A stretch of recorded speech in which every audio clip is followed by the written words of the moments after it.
तो class 10th के प्यारे बच्चों, अब हम आपके साथ कवर करके चलेंगे हमारा चैप्टर नंबर 3। और इस चैप्टर नंबर 3 के लिए हमें बहुत सारी क्लासेस की रिक्वायरमेंट पड़ेगी, क्योंकि ये चैप्टर थोड़ा सा ट्रिकी भी है और इस चैप्टर के अंदर मैक्सिमम बच्चे बहुत ज़्यादा गलतियां करते हैं। इसके अलावा जब हम लोग आगे कभी एंट्रेंस एग्ज़ाम्स की तरफ जाते हैं और हमें एक एप्टीट्यूड टेस्ट क्लियर करना होता है, चाहे हम लोग कैट का एग्ज़ाम देते हैं, चाहे हम लोग एसएससी का एग्ज़ाम देते हैं, चाहे हम किसी गवर्नमेंट जॉब में जाते हैं, या कई बार हम लोग माइक्रोसॉफ्ट के एक एग्ज़ाम की तैयारी करते हैं, तो उसमें हमारे को एक एप्टीट्यूड टेस्ट की तैयारी करनी होती है। तो बेटे इसके अंदर लगेंगे काफ़ी ज़्यादा लेक्चर्स। तो एक एक लेक्चर क्या क्या होगा पहले मैं आपको समझाकर चलता हूँ, स्टेप बाय स्टेप मैं आपको सिखाकर चलूँगा।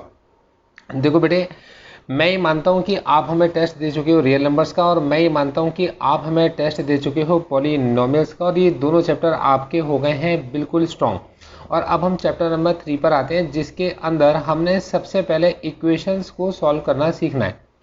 देखो बेटे, क्लास 9th में आपने पढ़ा कि जो भी इक्वेशंस होती हैं दो वेरिएबल्स में, उन दो वेरिएबल्स वाली इक्वेशन में को एक एक्स एक्सिस और एक वाई एक्सिस पर प्लॉट किया जा सकता है। तो क्योंकि आपने उसे एक्स एक्सिस पर प्लॉट किया क्लास 9th में, और 9th क्लास में जब आप एक्स एक्सिस पर प्लॉट करते थे, वाई एक्सिस पर प्लॉट करते थे, इन दोनों को मिलाकर आपके पास में कोऑर्डिनेट्स बनते थे, और कोऑर्डिनेट्स एक्स कोऑर्डिनेट और वाई कोऑर्डिनेट की हेल्प से जब आप डिफरेंट पॉइंट्स को ज्वाइन करते थे तो एक लाइन बनती थी। अब ये जो दो लाइन्स, अगर दो इक्वेशंस हैं तो दो लाइन्स, और तीन इक्वेशंस हैं तो तीन लाइन्स। तो ऐसी केस में जहां आपके पास में दो लाइन्स बनती हैं, तो बेटे ये दो लाइन्स आपस में पैरेलल भी हो सकती हैं, ये दो लाइंस आपस में इंटरसेक्टिंग भी हो सकती हैं, और ऐसा भी हो सकता है कि लाइन के ऊपर लाइन बनती हो। तो जब कभी दो लाइंस आपस में इंटरसेक्ट करती हैं तो बनता है यूनिक सॉल्यूशन। जब दो लाइंस आपस में पैरेलल होती हैं तो बनता है नो सॉल्यूशन, क्योंकि इनका कोई सॉल्यूशन निकल कर नहीं आएगा। और जब लाइन के ऊपर लाइन बनती है तो बनता है आपके पास इनफाइनाइट मिनी सॉल्यूशंस। तो यहाँ हम लोग सीखेंगे ग्राफ के ऊपर लाइंस को ड्रॉ करना, और उसके बाद जिन ये के इक्वेशन सॉल्व की जा सकती है, तो मतलब जिनका ये एक यूनिक सॉल्यूशन निकल सकता है, उनको ग्राफिकल मेथड से हम लोग सॉल्व करना सीखेंगे। तो ये पहला जो लेक्चर होगा हमारा, इस पहले लेक्चर में हम इक्वेशंस को सॉल्व करना सीखेंगे ग्राफिकल मेथड से। अब बच्चों आगे कुछ और भी सिखाऊंगा। देखो बेटे, अब नेक्स्ट हमारा मेथड आएगा सब्स्टिट्यूशन मेथड। सब्स्टिट्यूशन मेथड भी बड़ा आसान सा है। पहले तो इक्वेशंस को हम लोगों ने सॉल्व करना होता है किस तरीके से कि इक्वेशन को पहले हम सिंप्लीफाई करते हैं स्टैंडर्ड फॉर्म में, फिर किसी एक की वैल्यू को किसी दूसरे में इक्वेशन में सब्स्टिट्यूट करके फर्स्ट वैल्यू को ऑब्टेन किया जाता है। तो बच्चों ये सब्स्टिट्यूशन मेथड बड़ा सिंपल सा मेथड है, ये आप लोग 9th क्लास में भी जानते थे, लेकिन मैं इसको भी कवर कर चलूँगा। देखो बेटे, एक नया मेथड इसके अंदर इंट्रोड्यूस होता है, ये है आपका क्रॉस मल्टीप्लिकेशन मेथड, जो एक तरीके से एक फॉर्मूला बेस्ड मेथड है।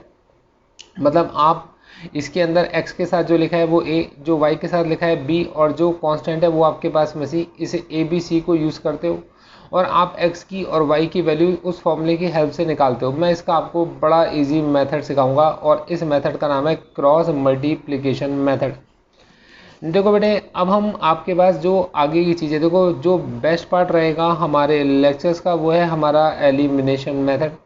तो सबसे पहले इन एलिमिनेशन मेथड का मतलब होता है कि इक्वेशन के अंदर किसी एक के कोफिशिएंट्स को इक्वल करना, या तो x के कोफिशिएंट को या y के कोफिशिएंट को। जैसे कि आप यहाँ x का कोफिशिएंट 3 और यहाँ x का कोफिशिएंट 2 देख रहे हो, तो बेटे 3 और 2 दोनों का एक मल्टीपल होता है 6।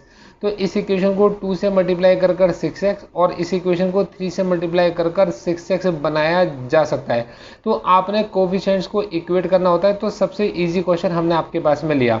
अब इस क्वेश्चन का डिफिकल्टी लेवल हमने बढ़ा दिया। इस बार जैसे कि 3 के साथ x था, इस बार टीचर ने कॉम्प्लिकेटेड करने के लिए 2 के नीचे रूट x लिख दिया, या 3 के नीचे रूट y लिख दिया। ऐसे क्वेश्चन को कैसे सॉल्व किया जाए?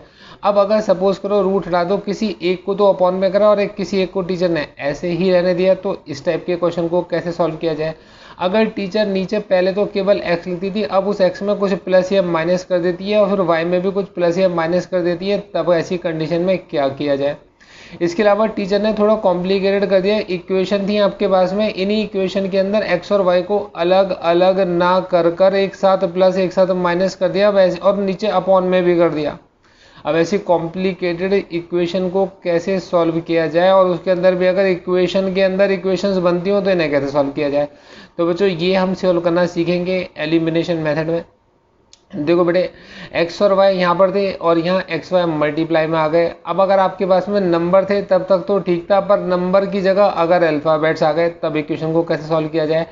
बड़ा ही प्यारा पार्ट आपके पास रहेगा। अगर बड़े बड़े नंबर्स आ जाएं तो भैया कैसे पता लगाया जाए कि ये जो 152 की टेबल में और 378 की टेबल में कौन आएगा, तो इनको कैसे इनके कोफिशिएंट को इक्वल किया जाए। तो ऐसे ऐसे ट्रिकी क्वेश्चन आप सीखने वाले हो इस एलिमिनेशन मेथड में। और बच्चों जहाँ से हमने एक्सरसाइज की शुरुआत की थी वहीं पर इस असाइनमेंट को करेंगे ख़त्म। देखो बेटे, इसके अंदर आपको ए और बी की वैल्यूज फाइंड आउट करनी है। ऐसा तब जब ये हो इनफाइनाइट सॉल्यूशंस, और ऐसा तब जब ये हो नो सॉल्यूशन। आप यूनिक सॉल्यूशन के केस सारे पहले में कर चुके हो। तो बच्चों ये असाइनमेंट अपने आप में एक कंप्लीट असाइनमेंट है, परफेक्ट असाइनमेंट है आपकी हेल्प करने के लिए, अगर आप इक्वेशंस को सॉल्व करने के बारे में सब कुछ सीखना चाहते हो। और बच्चों उसके बाद आएगी हमारी वर्ड प्रॉब्लम, जो कि हमारे पास इस चैप्टर की लास्ट क्लास होगी। तो मतलब इसके अंदर हम लोग 7 से 8 लेक्चर्स लेकर चलेंगे। 6 लेक्चर्स तो आपके यहीं कवर हो जाएंगे। 6 लेक्चर के अंदर आपके पास में स्टार्ट होंगी वर्ड प्रॉब्लम्स, और वर्ड प्रॉब्लम्स के अंदर भी अंदर बहुत सारे टाइप्स हैं, तो हम सब उनको टाइप्स को कवर करके चलेंगे। तो आप ये मान कर चलो कि ये लेक्चर्स आपके 10 to 12 लेक्चर्स भी हो सकते हैं, बट हम इसमें टाइम स्पेंड करेंगे और इसको बहुत अच्छे से सीखेंगे। तो आप अपने 10 डेज इस चैप्टर नंबर 2 के लिए निकाल कर अलग कर दीजिए। तो ये 10 डेज आपने मेरे साथ अच्छे से प्रैक्टिस करनी है। Thank you so much, all the best. अगर वीडियो पसंद आई हो तो इस वीडियो को लाइक कीजिएगा। अगर आप हमारा कोर्स परचेज करना चाहते हो और हमें ज्वाइन करना चाहते हो तो आप हमारी वेबसाइट theeasyways.com से जाकर आप इस कोर्स को परचेज कर सकते हो। Thank you so much, all the best.